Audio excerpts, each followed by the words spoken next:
여기 꾸준히 많은 사람들의 관심을 받고 사회적 이슈가 되는 방송들이 있습니다. 우리 사회 가운데 감춰진 거짓을 드러내고 불의를 고발하는 방송입니다. 그런데 이러한 방송이 한번 방영될 때마다 많은 사람들은 함께 분노합니다.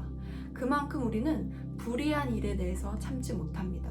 저도 한 번씩 이런 방송들을 볼 때마다 화를 참지 못하는 경우가 있습니다. 맞습니다. 거짓된 일들은 드러나야 합니다. 불의한 일에 대해서는 정확하게 판단하는 것이 필요합니다. 오늘 시편 82편에서도 하나님은 하나님의 자녀들을 통해 공의와 정의가 행해지기를 원하시지만 결국 타락한 인간은 이것을 할 수 없다고 말합니다. 그래서 지금 당장 불의하게 재판하고 잘못 통치하는 통치자들과 재판관들을 심판할 것을 호소하고 있습니다.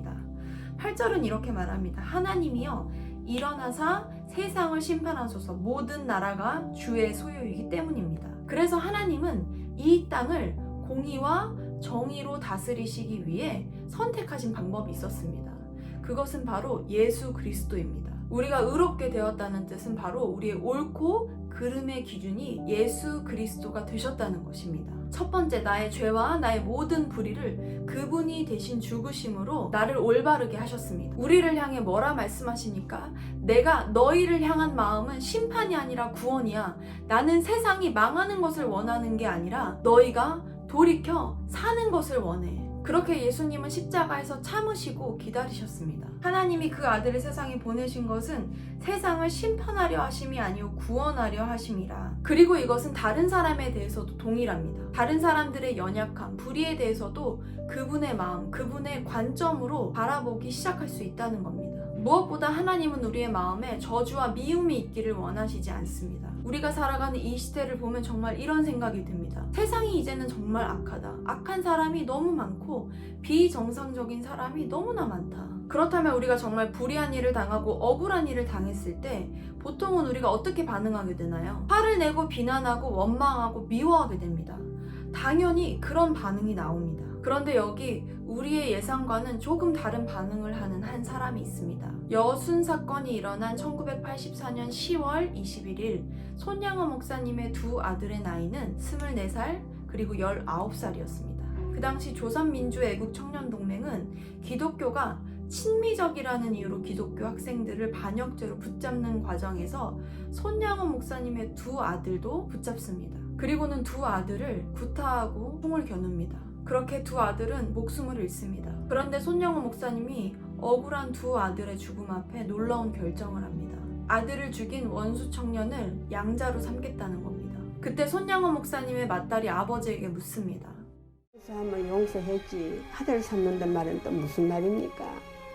아버님이 그놈을 아들 삼을 것 같으면 나에게는 오빠가 되는 것인데 내 두 오빠 죽인 그 원수가 어떻게 내 오빠가 된다는 말입니까?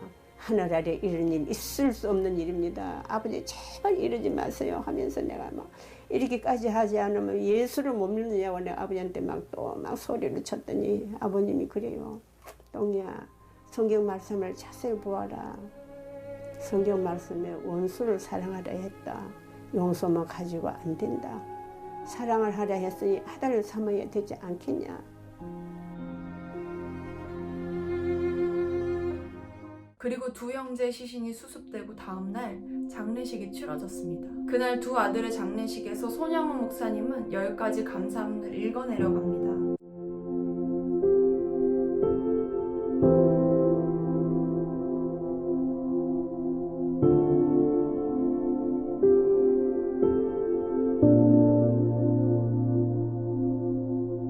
사랑하는 여러분, 이게 어떻게 가능합니까? 저에게도 두 딸이 있지만 나에게 만약 이런 일이 닥친다고 했을 때 나라면 어땠을까라는 생각을 하게 됐습니다. 사실 용서도 쉽지 않습니다. 사랑하는 것은 더 어렵습니다. 그렇다면 상식적으로 이해되지 않는 이 일이 어떻게 가능했을까요? 우리가 어떻게 이런 상황에서 사랑하고 용서할 수 있습니까? 결국 예수님을 통해서만 가능합니다. 우리가 할 수 없다는 것을 하나님은 이미 아셨습니다. 그래서 하나님은 하나밖에 없는 아들을 우리에게 내어주셨고 우리를 하나님의 자녀 삼으셨습니다. 하나님은 정의에 대해 눈에는 눈, 이에는 이로 심판하고 분노하고 복수하고 원망하는 것을 원하시는 게 아닙니다. 악을 악하다고 말하는 것만으로 문제를 해결할 수 없습니다. 이제는 우리를 통해 하나님이 세상을 바꾸기 원하십니다.